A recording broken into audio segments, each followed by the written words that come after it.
अस्सलाम वालेकुम, this is Ayesha जहां ज़ेब और आप देख रहे हैं मेरा यूट्यूब चैनल। आज हम बात करेंगे, पिछले कुछ दिनों से बहुत ही लाइमलाइट में रहा है ये केस। जिस बच्ची मरियम की मैं बात कर रही हूँ, इस्तकात हमल के लिए उसे उसका दोस्त उसामा गुजरावाला से लाहौर और लाहौर से शोरकोट लेकर जाता है। शोरकोट से वापस लाहौर लेके आता है। लाहौर में उसकी हालत बिगड़ने पर उसे अस्पताल में छोड़कर भाग जाता है। बाद में पुलिस उसे रिकवर कर लेती है, गाड़ी भी मिल जाती है। गाड़ी में उस बच्ची के बकाया जात भी मौजूद हैं, ब्लड के सैंपल्स भी मिल जाते हैं, उसके किराए के मकान से भी ब्लड सैंपल्स मिल जाते हैं।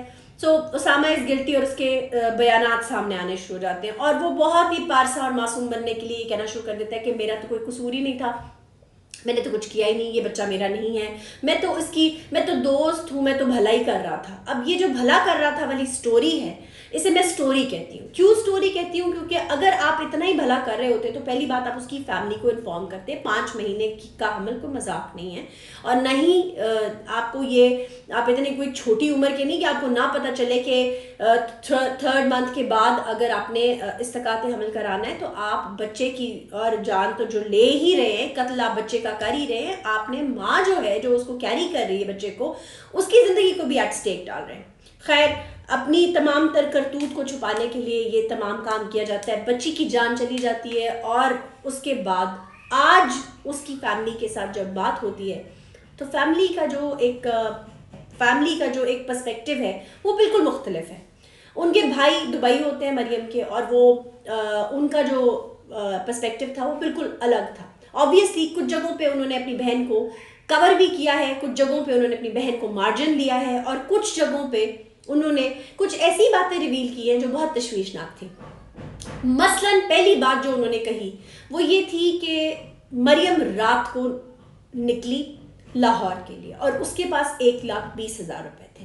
अब जब वो बच्ची डेड बॉडी उसकी हॉस्पिटल पहुंचती है तो वहां पर उसके पास कोई पैसे नहीं थे, ठीक है। और उसामा उसे जेन्युइनली डिफाई करता है कि मेरे पास कोई पैसे नहीं है, वो अपने बेशतर इंटरव्यूज में कह चुका है। अच्छा, अब आ जाए अगली बात पे। भाई कहता है कि रात को उसका फोन स्विच ऑफ हो गया था। अब ये लोग, अब पहली बात तो ये कि इतनी लेट नाइट आपने बच्ची को घर से भेजा है और आपने उसे इतने पैसे देकर भेजा है, और उस बच्ची ने रात को, अगर वो निकली है गुजरांवाला से तो जाहिर है लाहौर को इतना दूर नहीं, 2 ढाई 3 घंटे में पहुंच जाएगी। 3 घंटे में जब वो बच्ची नहीं पहुंची, रात को उसका फोन बंद हो गया है, मामू आप भाई के घर गई है, यानी लड़की अपने मामू के घर पहुंची है, तो आप मामू को फोन करके पूछ रहे हैं भाई बेटी पहुंची है कि नहीं पहुंची। रात गुजर गई, किसी ने पता नहीं किया। सुबह होके जब इनको पता चला कि जी बच्ची नहीं पहुंची, तब भी इन्होंने किसी पुलिस को बुलाकर या उनके साथ कोई राब्ता नहीं किया। इधर मामू को भी इन्फॉर्म नहीं किया गया कि हाँ जी क्या मसला है, उधर भी कोई बातचीत नहीं छेड़ी गई। वरना जिसके माँ बाप को पता हो कि बच्ची गायब है, उसके पास पैसे थे और फोन बंद है, तो उन्हें तो रात को नींद नहीं आती, पहली बात। दूसरी बात यह कि वो फौरी तौर पर पुलिस स्टेशन जाते हैं और कहते हैं कि जी हमारी FIR दर्ज करें, हमारी बच्ची नहीं मिल रही है, ठीक है, ताकि पुलिस उसी वक्त एक्टिव हो जाती। अच्छा, अब जाहिर है अगर गुजरांवाला से लाहौर, लाहौर से शोरकोट गए हैं जैसे उसामा बताता है, और उसके बाद वहाँ पर इस्तकात हमल का प्रोसीजर हुआ है, 5-6 घंटे वो वहाँ रुके हैं, तो it has taken a lot of time. इसका मतलब है एक दिन तो पूरा उन्होंने इस ट्रैवलिंग में गुजार दिया है। अच्छा, उसके बाद अकॉर्डिंग टू द सोर्सेज, यानी पुलिस के सोर्सेज के मुताबिक वो शोरकोट से 6-7 घंटे के स्टे के बाद वो वापस आए हैं। वहाँ पे 2 डॉक्टर्स और 2 मिडवाइफ्स ने उसका ट्रीटमेंट किया, जिसमें मोस्ट प्रोबेबली उसकी हैवी ब्लीडिंग उसको शुरू हो गई। उसकी तबीयत डाउन थी, दैट इज उसामा उसको अपने घर ले गया, फ्लैट पर जो उसका किराए का घर था।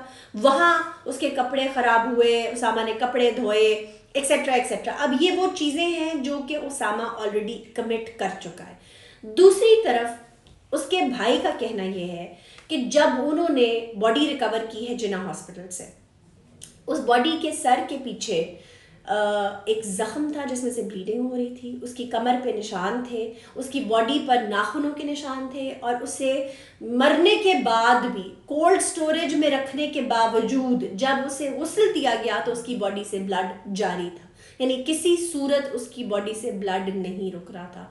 इस कदर हेमरेज उसको हुई थी। 2 चीज़ें इसमें काबिले गौर हैं। पहली बात ये कि जिस वक्त एक तो ये कि उसामा के पास मरियम की फैमिली का नंबर कैसे आया, चले उसने फ़ोन से निकाल लिया होगा। जाहिर है कि मरियम के फ़ोन का कोड, मरियम की तमाम तर पासकोड्स उसे पता होंगे, दैट इज़ वाई उसके पास नंबर भी था। उसने फ़ोन किया।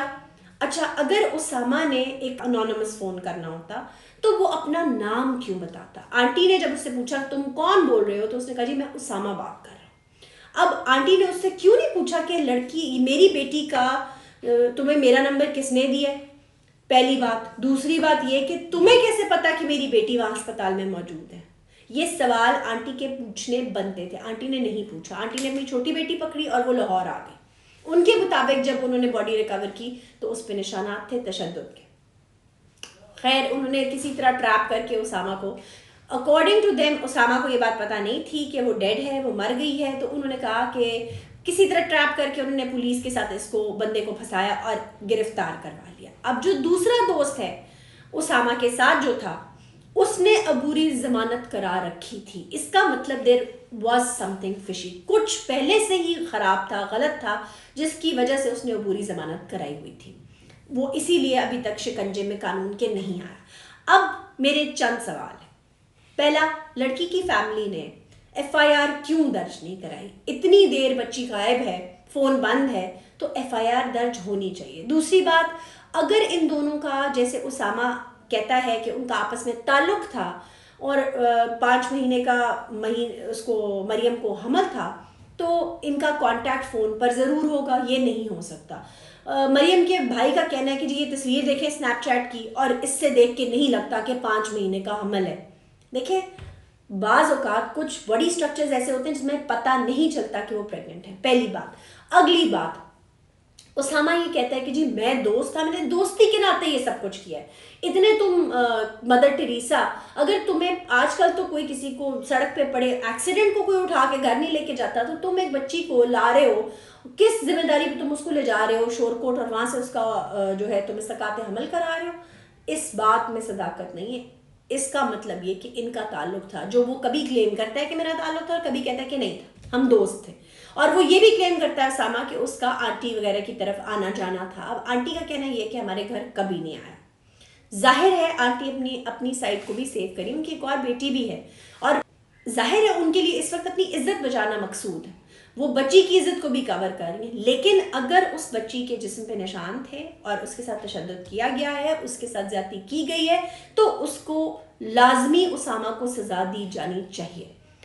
अब यहाँ पे मैं एक बात आप लोगों के गोश गुजार करना चाहूंगी। सोशल मीडिया एक ऐसा मेनस है, एक ऐसा दरिंदा है जो हमने खुला छोड़ा हुआ है कि जिसपे जो लोग बैठे हैं उनमें एक तो एहसास नहीं है। अब आप फैमिली से, लड़की की फैमिली से पूछोगे कि आपकी लड़की कैसी थी, तो वो आपको क्या कहेंगे कि मेरी लड़की बहुत बदमाश थी। मतलब आपके अंदर इतनी सेंस नहीं है। आपको जब आप एज एन एंकर किसी के साथ बात कर रहे होते हैं, और स्पेशली ऐसे विक्टिम के साथ जिसके कोई बहुत क्लोज डेथ हो गई है या एक इतना बड़ा सान्या उस फैमिली के साथ हुआ है, तो आप बड़े कंपैशनेट तरीके से बात करते हैं। सिर्फ कुछ घटिया क्लिक्स की खातिर आप ऐसी हरकतें और ऐसे सवाल नहीं उठाते। मोस्ट इंपॉर्टेंटली जो सवाल अब यहाँ उसके उठने पर, मैं अपने हर ब्लॉग में ये बात कहती हूँ कि ये जो हमारी यंगर जनरेशन है, ये हमारा फ्यूचर है, और अगर हम इन्हें सेफ गार्ड नहीं कर सकते तो हम क्या करेंगे अपने आने वाले, हमारी नेशन का क्या बनेगा आगे जाकर। मतलब आप ये देखिए, हमारे स्कूल्स में, कॉलेजेस में, एकेडमीज में हर किस्म का नशा अवेलेबल है, हर किस्म का। आइस हो, मेथ हो, ई पिल्स हो, वीड हो, कोक हो, हर चीज़ अवेलेबल है और कोई रोकने वाला नहीं है। ये तमाम माफियाज मिले हुए हैं और मिलकर हमारे बच्चों को और फ्यूचर जनरेशन को बर्बाद कर रहे हैं। पुराने ज़माने के नशे थे जिनकी खुशबू और बू थी, या जिनके कोई इंस्ट्रूमेंट्स नज़र आ जाया करते थे, इंजेक्शंस नज़र आ जाते थे। आज का नशा, आज के जो नित्य नए नशे हैं, उनका तो पता भी नहीं चलता। कोई इतनी सी गोली है, कोई इतना सा क्रिस्टल का वो है, कोई इतनी सी डब्बी है जो फेस पाउडर भी लग सकता है, और माँ बाप को नहीं पता चलता हकीकतन कि उनकी औलाद क्या कर रही है। टीचर्स की नाक के नीचे, माँ बाप की नाक के नीचे ये सब हो रहा होता है, एंड नोबडी नोज। अनफॉर्चुनेटली इन माफियाज को क्रैकडाउन उनके ऊपर होना चाहिए, और मैं इल्तमास करती हूँ प्राइम मिनिस्टर साहब से कि खुद इस केस का नोटिस लें और इस लड़की को इंसाफ दिलाएं, एक सबक आमोज सजा दें। मैं हर बार पिटती हूँ, बल्कि आज तो एक बड़ा मुस्बत कदम उठाया गया इस हवाले से। सेनेट में एक बिल पेश किया गया है पब्लिक हैंगिंग के हवाले से, जो बिल्कुल मुनासिब है। इसके ये होना चाहिए। जब तक हमारे मुल्क में ऐसी खूंखार सज़ाएं नहीं होंगी जो कि इबरत आमेज हों, जिनसे लोग डर के मारे ऐसे गुनाह करने से इर्तिकाब करें, तब तक इस मुल्क का जो क्राइम है against women, against children, against man, against boys नहीं ख़त्म होगा। तो हमें ये कड़वा घूंट पीना पड़ेगा। अब तक के लिए इतना ही। मेरी दुआ है मरियम को इंसाफ मिले। आप इस बारे में क्या कहते हैं? कमेंट करके ज़रूर बताइएगा। शुक्रिया।